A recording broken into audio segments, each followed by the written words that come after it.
Akkam jirtu nagaa keessanii jiraanii na har'a waan haaraa isiniif qabadhee dhufeen jira badeen ture amma hojiitti deebi'een jira kanaaf namoonni mana kiyyaaf haaraa taatan jalqaba subscribe gochuun dagatina subscribe like godha kanaaf amma waan ani isinitti agarsiisu imo wajjin kan wal qabutudha imo tokko fakkeenyaaf amma hiriyyaan keessan viidiyoo isinitti bilbilee yookaas immoo suura isin ergitanii fi daawunlood gochuu screenshot gochuu meesejii isin barreessitanii fi akkas godhee booda waan biraatti jijjiiruu danda'a jechuudha. Wantoota yeroo ammaa wajjin wal qabatan fakkeenyaaf hiriyyaan keessan isin jaallatee viidiyoo wajjin haasoftaanii wantoota garaagaraa wajjin gootanii isin waraabuu danda'a.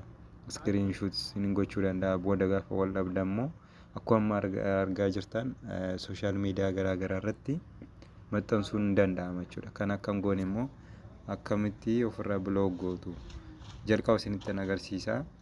Mallattoo pilaasii kana tuqxu jechuudha. Jalqaba imo seentu achiin booda mallattoo pilaasii kana seentu sana booda karaa gadii kan jirtu moor kan jettu kana tuqxu jechuudha. Moor ishee jettu sana booda achi dhuftanii security and privacy kan jettu kan argaa jirtu miti ishee kana tuqxu jechuudha. Erga achi tuqxanii booda maal jedha chat and call privacy jedha. Chat and call privacy isa tuqxu jechuudha.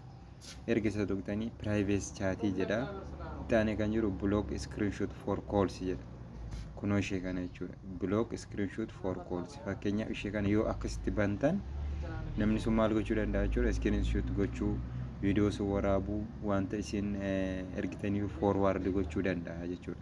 Ishee kana kanaaf maal gootu jechuudha hin bantu jechuudha. Yeroo inni mallattoo kana mul'isu cufameera jechuudha. Akka namni sun screenshot hin goone akka namni sun viidiyoo isin waraabne godha jechuudha. Kanaaf ishee kanatti fayyadamaa isin jedha galatooma.